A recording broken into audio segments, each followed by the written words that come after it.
let's roll, break it down when you hear this flow. I come in peace, you ain't gotta fear this, yo. Metaphorically, you ain't how in this thick road. Not a drink this cold, never crack this code in my zone. Quick and then time goes slow. Peace in my heart and my mind, although I steer real clear of a vibe that's low. Got my hands on the wheel, keep my eyes on the road. Cause they can come from any direction, I'm a man. Focus is my only protection. If I can turn up, but I'm talking ascension. Cause I can't end up crashing at the next intersection.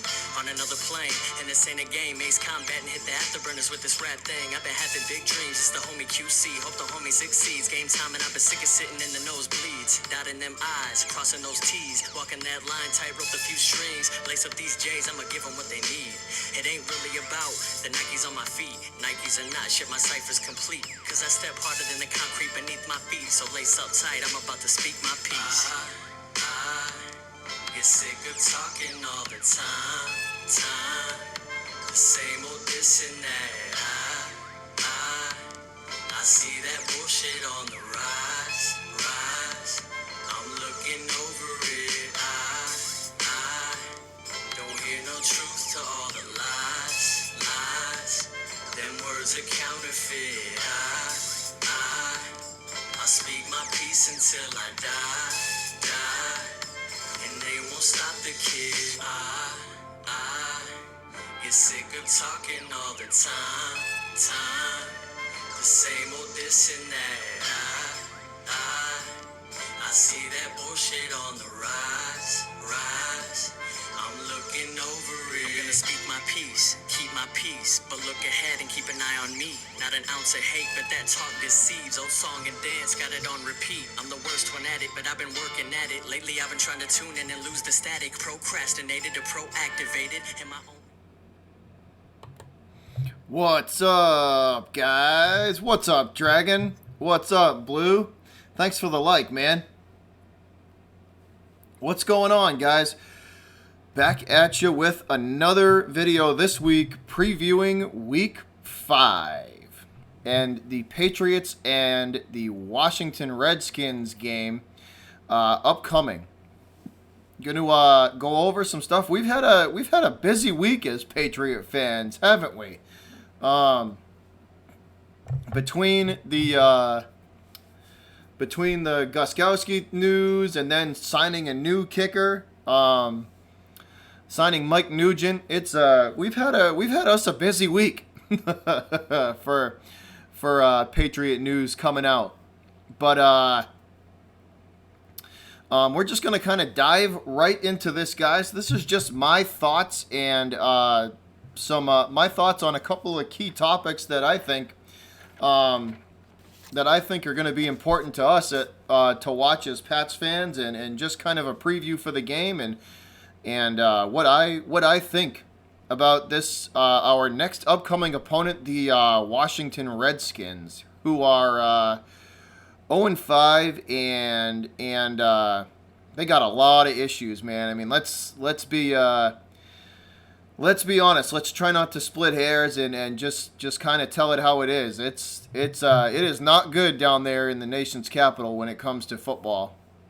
That's a fact. They got a lot of issues. They got to work out, and in my opinion, it starts from the top and kind of goes down from there.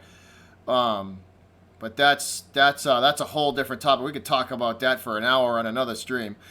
So let's just jump right into this. We'll start off with topic number 1, and that's the Gostkowski injury.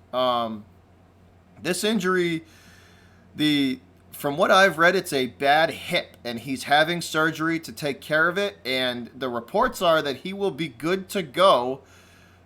He will be good to go for next season, but he is having season-ending surgery.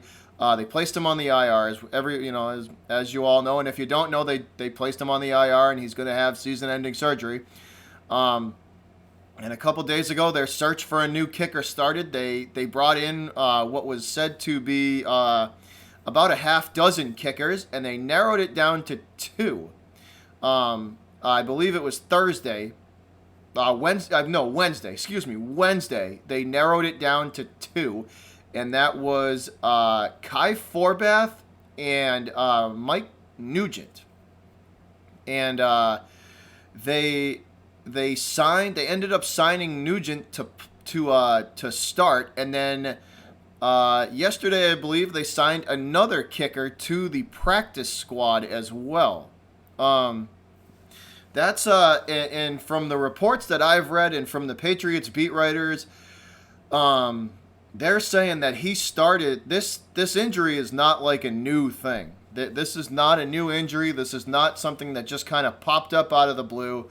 From what I've read and from what the beat writers and just kind of the pulse on the team is, that this has been a thing since the offseason, and they wanted him to take care of it in the offseason, and he would not.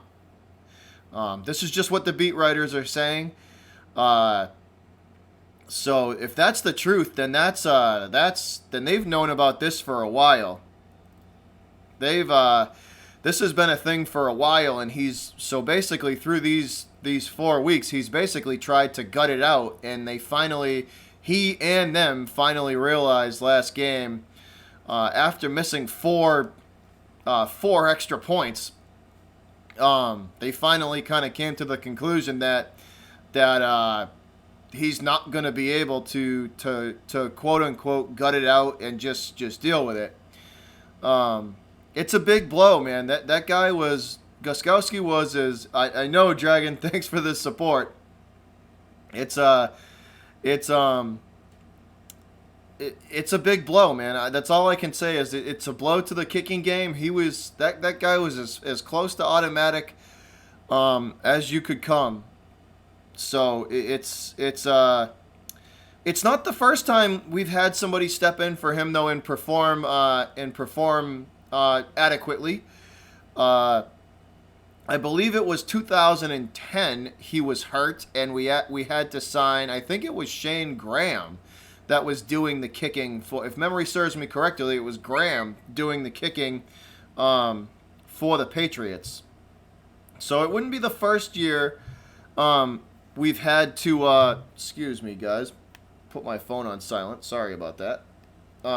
It wouldn't be the first time we've had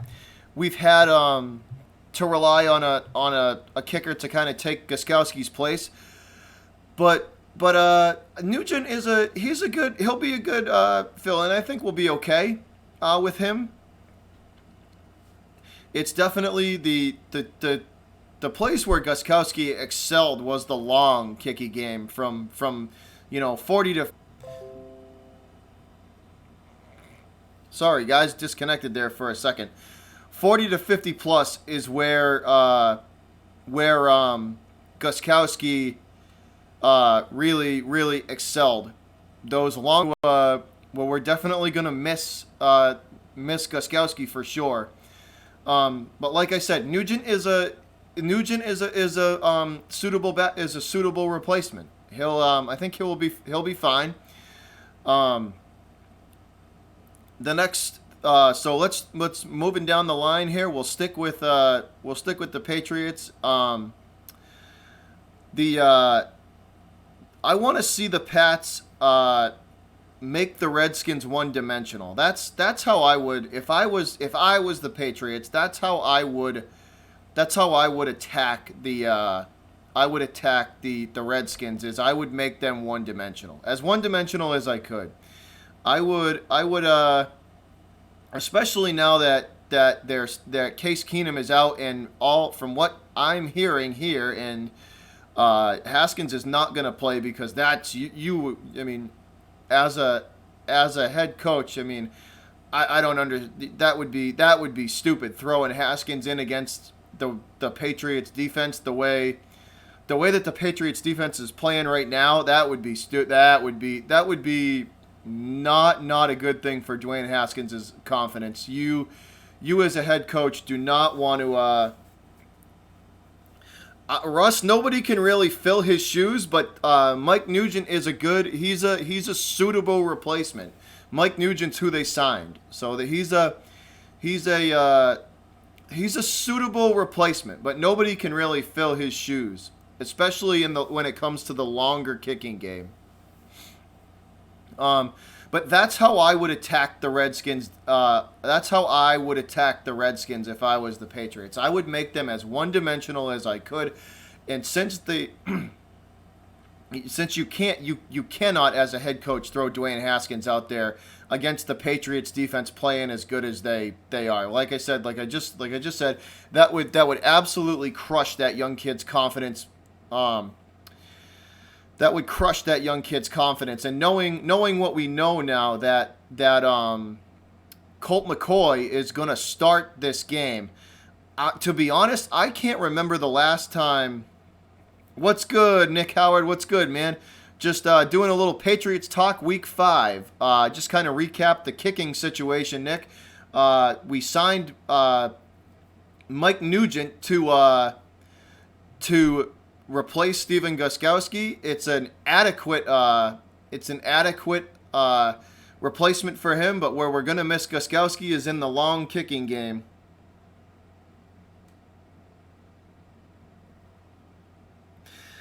Thanks, Mary.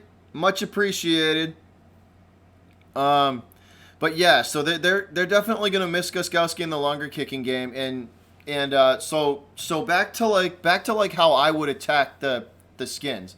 Like I said, make them one dimensional, and you can't throw Dwayne Haskins out there because it would crush that young kid's spirits. You can't do that to that kid. That would not.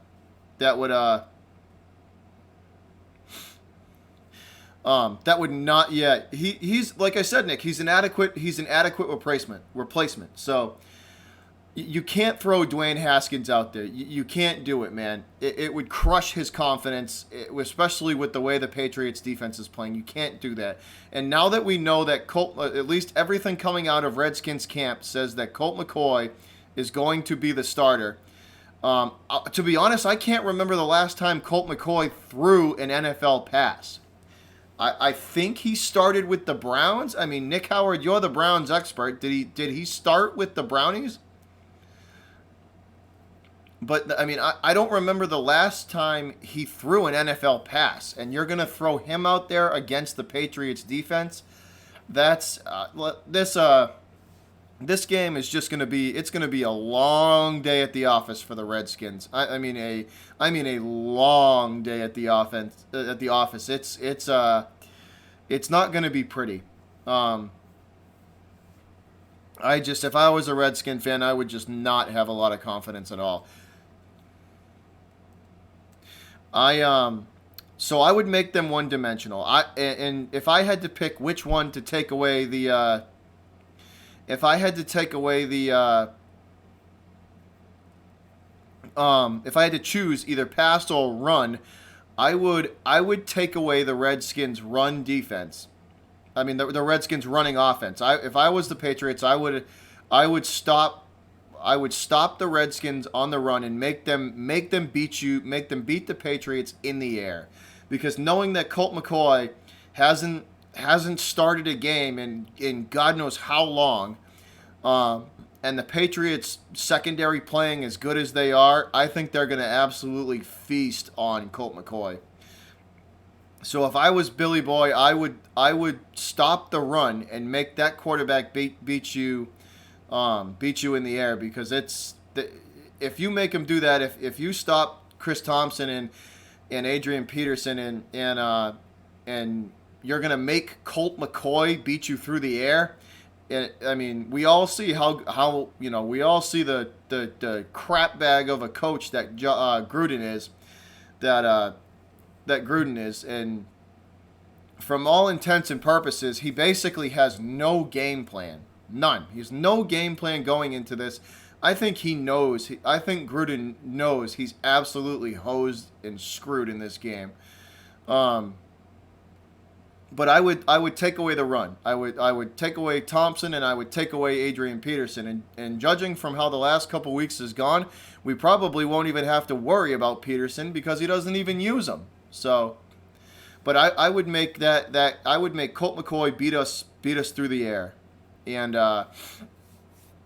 that's how I would attack that defense, that Redskin offense. if I was coaching the Patriot defense. That's what I would do. Now moving on, this is going to be, to me, the another important point, and I think where all this is going to start is the line of scrimmage.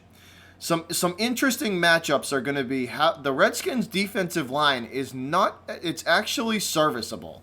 The Redskins defensive line is actually pretty serviceable. It's not bad. They can, when they want to turn it up, they can get after it. So an interesting matchup to watch for this week is going to be the line of scrimmage. Can that Patriots offensive line keep building the chemistry and growing because Newhouse last game did not have a good game at all. Buffalo, the Buffalo game, Newhouse was terrible. He was awful. We gotta adjust that. That's got to change. So definitely we have to win at the line of scrimmage. The matchups between the matchups between the Patriots offensive line and the Redskins defensive line is definitely going to be a keynote there, and you're going to want to watch that, or it's definitely going to be an area of focus to see who wins that battle. Another area that I think is gonna be important is it's especially important for the Redskins, but can their defensive secondary stay with the receivers for the Patriots? Because if the Patriot receivers can get any sort of separation in that game, it's over. It's over. Brady's going to feed them all game long. It's the Patriots. The Patriots offense should have a breakout game this week. They should get back on track, and we should score 35 points in this game handily, without effort. So that's another thing. If the Patriot receivers can get separation from the Redskins defensive backs, it's over. That game is over. Moving down the line, let's see. We talked about the defense and Colt McCoy, and so let's see. If the Redskins are going to run the ball on the Pats successfully, right? The Redskins are going to run the ball on the Patriots successfully. They have to get to the second level. Our linebackers that we have are so fast and so agile. You have to pull a guard or pull a tackle, and you have to get some linemen into the second level and block those linebackers, or the running game for the Skins is going to be toast. If they can't pull a lineman or crack or a crackback block with a tight end on those linebackers, you're not going to be able to run. Our defensive line is too big on the inside for them to run between the tackles, and I think their only hope is to go off tackle. And if they can't block the linebackers, if they can't block Jamie Collins and Juwan Bentley, they're in for a long day. They have to get linemen up to the second level to block those linebackers in order to be successful in the run game. Next, I want to focus kind of on Sony Michel. I want to see, once again, I sound like a broken record every week because I've said the same thing over and over and over again. Sony Michel needs to keep improving. He averaged 3.3 in Buffalo, 3.3 the week before. Last week it was 3.7. So I want to see that steadily increase as well. I want to see we got to get him running downhill the way he was running last year. And so Sony Michel is going to be definitely a key point to watch for me. I'm going to also keep my eye on how they're going to do that, how they're going to manage the fullback position there. If that kid, I believe the kid's name that played fullback for us last week was Johnson. It'll be interesting to see if he stays in there and gets first team reps. I haven't really looked too much into that. I'll have to do that when I get off stream and see and see what and how they're going to manage the fullback position, because like I've always said, I hate to sorry guys, I hate to be a broken record, but I say it every week. Sony Michel is not the same running back without a fullback in front of him. He needs that lead block to go off of. He's very good with the lead blocker in front of him. He's good at reading the defense. He's good at reading the block, and the jump cut off the fullback's block is very good. He's very good at it, and he's explosive. Once he hits that jump cut, he's usually into the second level, and then he's very hard. It's very hard for those corners and safeties to take down a guy like Sony Michel. He's stronger than them, so that's definitely a key to watch. Let's see, what else do I have? I think that's pretty much it. There's really not too much to talk about matchup wise, because I just think the Patriots it's just overwhelming. I mean, from the coaching on down into the everyday matchups, like the who's going to cover Jacoby Myers? Jacoby Myers could have a breakout game this week because he's a matchup nightmare. You expect a nickel corner to cover Jacoby Myers? Myers is all that's a matchup in Myers' favor all day long. It's like I said, there's really just not that much that Washington has going for them right now. That organization at this point is in shambles, and they're going up against a Patriots team that just gets better every week. They learn from their mistakes, and they're just perfecting how they're gonna play the rest of the season, and it's been something to watch. So I would expect we score a lot of points early and often. Probably this game is probably going to be over in the third quarter, and I would expect the probably you may see Jarrett Stidham in this. You may actually see Jarrett Stidham in this game, simply because the score is probably going to be something like 40-6. 44-6. It's gonna be high 30s, low 40s to under 10 points. It's not gonna be pretty. The Redskins really don't stand a chance, and it's just gonna be one of those games where the Patriots go in there, they take care of business, and they're gonna sit down some of their guys to make sure that they don't get key guys injured or banged up any more than we have to. So. That's about it, guys. Thanks for watching. This was Patriots Talk Week 5 versus the Redskins. Appreciate all the support. Y'all have a good night, and I will catch you guys later. Butcher's Block and Patriots Talk signing out of here, guys. Peace.